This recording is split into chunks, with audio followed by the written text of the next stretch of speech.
Hi guys, it's Jamie here. Today we're going to do our second tutorial for the journaling journey. In this tutorial we're going to cover the different types of papers that I'm going to use, including a set of printables, the journaling prompts, old Christmas cards, old magazine pages, and I'll be showing you a few designs. In order to get this tutorial out to you on time, I won't be doing any of the prompts this time or the individual days. That will come later. I just wanted to show you the sort of papers I'm putting together, and then in future we'll go through it in a bit more detail. Anything I mention in this video will be in links in the description. As mentioned earlier, this journal is going to have a mixture of things. For example, here we have a page that was in a scrap box that's from a bride's magazine. I honestly can't remember why I've got this page now. All I'm going to do is straighten up that edge. I'm not even going to use a knife, just a ruler. As I said in tutorial 1, the one thing about this Midori style of binding is that you do need to make sure that your pages will fit under that binding. Therefore, you don't want the spine of your page higher than that actual binding, and if you find that's the case, you want to take a little bit more off. It's better to have a bit of give than to have everything too tight and buckling. As I am going to be using different types of paper in this journal, one way to create some form of continuity is that I will be inking the edges in the same colour ink all the way through. In this case I'm using Vintage Photo by Tim Holtz, the distress ink. And as you can see, I use an old Prosecco bottle cork and a furniture protector foam pad. That way they are much cheaper than buying the proper ink daubers. Again, from the scrap box, I've got this old copy of an American magazine that Zern sent me ages ago in a goodie box. I'm using the Bride magazine width to decide the width that I need on this page, and rather than cut it away this time, I'm actually going to make some integrated pockets.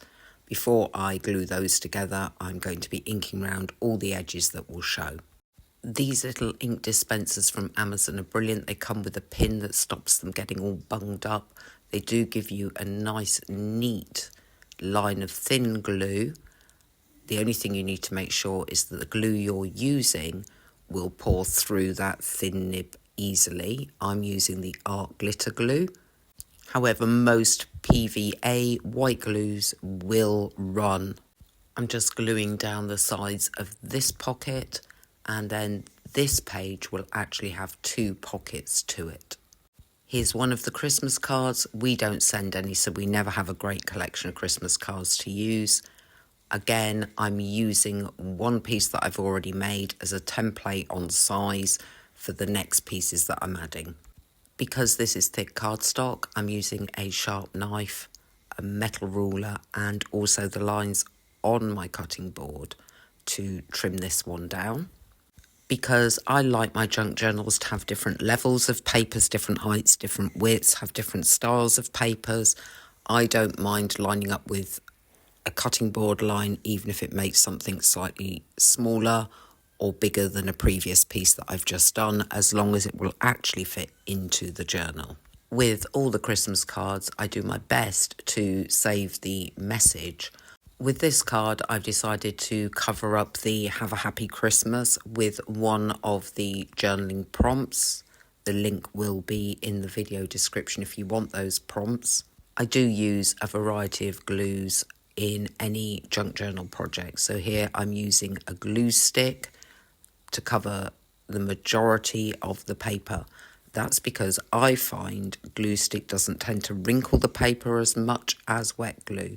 But you'll see I'm going around the edge with the fine nib, and that's because glue stick doesn't glue everything down that well. Therefore, if I know I'm not going to be sewing the edges, I often use that 2-glue process to try and get everything as secure as possible. Of course, if you go close up to the edge of a piece of work, you're likely to have glue spill over. Therefore, the first thing I do is use a tissue when I initially push things down.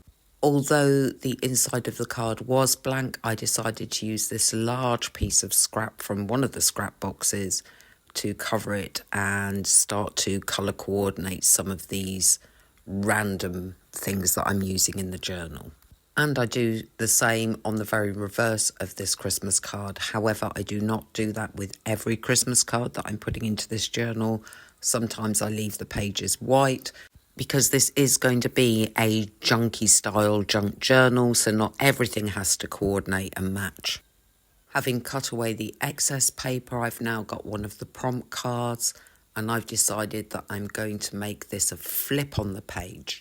I did recently buy this huge cutting mat, and I am finding it very useful for getting measurements and straight lines for scoring and cutting. I've just scored 1 centimetre in, which is about half an inch, just under half an inch, and turning that over to make the flip and using my tool that will sort of score that down better and make that crease sharper. To make sure that will turn nicely, we're just cutting those corners off at an angle. You can see that I'm not measuring or trying to make those equal.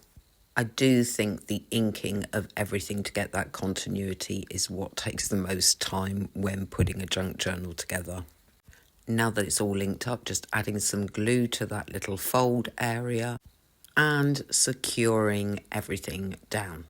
Here is how the card's been transformed. It actually has 2 prompts on it, one as a flip, one secured to the front. Now we're back with that bridal magazine page, which is quite a shiny paper and can't be written on. So I'm just going to be adding bits of scrap to that paper to make it a bit more useful.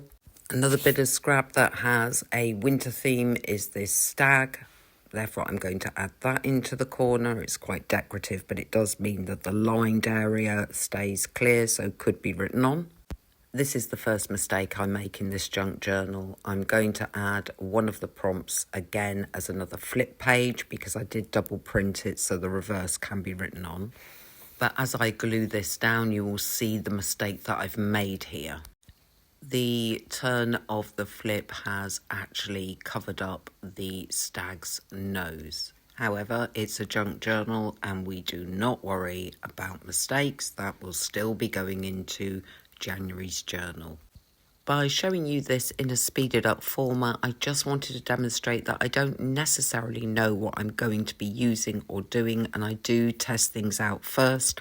Often those are edited out of the video, so you don't see that I'm thinking and doing at the same time, which is the same for all creators, so please don't be fooled. Having looked at various options, I've decided to go with the large pockets. This is me just folding over that big piece of paper and checking the size so that I cut it to fit the page. Rather annoyingly, because I record on my phone, it stops recording when it decides to flash up a low battery message. It flashed up the 20% battery left, and of course I didn't realise it had stopped recording, so some of the aspects of this make haven't been captured. This is me back with my phone now fully recharged, working on yet another one of the Christmas cards. This is from my Aunt Debbie. She used to be a jockey. Every card you ever get from my Aunt Debbie always features horses. I'm going to cut it down to fit the journal size, but I do realise as I cut that off, that will make a great tag and hasn't been written on. Because previously the large pocket didn't record, I'm doing it again on this card. I'm using my circle punch to punch out at the halfway point a small notch, and the whole thing will be inked. To make the cutaways from the Christmas card into tags, I have my plastic card with the corner cut off, and I use that as a template to make a tag shape. You can leave the tag with that shaping, or you can punch a hole in and add a ribbon. I'm going to do that, so I've marked up where I need to punch the hole, which is roughly half the width, although of course it didn't measure to a perfect number, so a little bit of leeway in that one. I've actually run out of blue ribbons, so I'm going to use this clearish colour. I'm pushing it through the hole so it forms a loop and then pulling the threads through to make that knot. Having done that on both tags, they can then go into that pocket for future use. My Aunt Penny sends fancier cards, so this has actually got a page within the card itself, which I've already folded down because I'm thinking about maybe making that into a double pocket. And then you can see I've got lots of blank pages there that I'm probably not going to use any scraps on and just use them as writing space as they are. I hope you can follow what I'm doing here. So on the first fold, I'm gluing that and folding it over to make one pocket. And having done that, I'm now going to glue along that second edge to make a second pocket. Here I'm testing that second pocket for width with the journaling card, and it does look like I need to take a little bit off. I think because everything's white, it's not that obvious where the pocket is, so I decide that I'm going to decorate the edge, and then I think actually that makes a belly band, so let's do that. Which means I'm just going to glue along two edges to leave the central part free so you can tuck things into it. And here I am testing yet another one of those journaling prompt cards, which I've trimmed down a little and made into the tag shape. And of course there's one more pocket, which is more like a secret pocket now, which is the first one we actually glued down. So I'm looking for pieces small enough to fit into that pocket and maybe make little secret journaling notes. This is just me showing you that inside cover, so hopefully you can see that there's all sorts of little places to put the prompts. And then of course we've got that double cover there, which I'm probably going to leave blank so you can write on it. Now I'm back with that piece of vintage magazine that has the two pockets that have been made internally using excess. And I'm just going to add a few little bits and pieces of decoration to this to cover up some but not all of the original print. For example, on that pocket it is quite bold. I'm using yet another scrap so you can actually see the edge of the pocket. When I collage, I like to collage in odd numbers, for example 3, 5, 7. I do sometimes collage in even numbers, but I find odd numbers work quite well. Having already got a strip of paper, I'm now looking for another two pieces that I think will work together. And this is how that front pocket looks. I realised this tutorial was getting a little bit long, so I think I'll just show you some of the things I've done. For every project I've done over the last 2 years, I've ended up with files and files of spares. This pocket was a spare, the bingo card was a spare. All I've added is the tab at the top. On the back, I've used part of one of the Winter Wonderland printables to cover the back. I'm sorting some of the work that I've done to create the first signature and decide what's going to go in it. Here I have a note from an Airbnb person that was really sweet. I've glued that to some copy paper so I can include that as a page. I want to get a nice mixture into each of the signatures. So here I'm grabbing yet another one of the printables from the Winter Wonderland pack. This is some old paper that I think was painted that we will decorate on another tutorial. Some old scrapbooking paper, which is blank on the inside, again probably needs decorating. You can see all the different layers of pages building up here as well. I think that's part of a book. For continuity, I have another Winter Wonderland printable.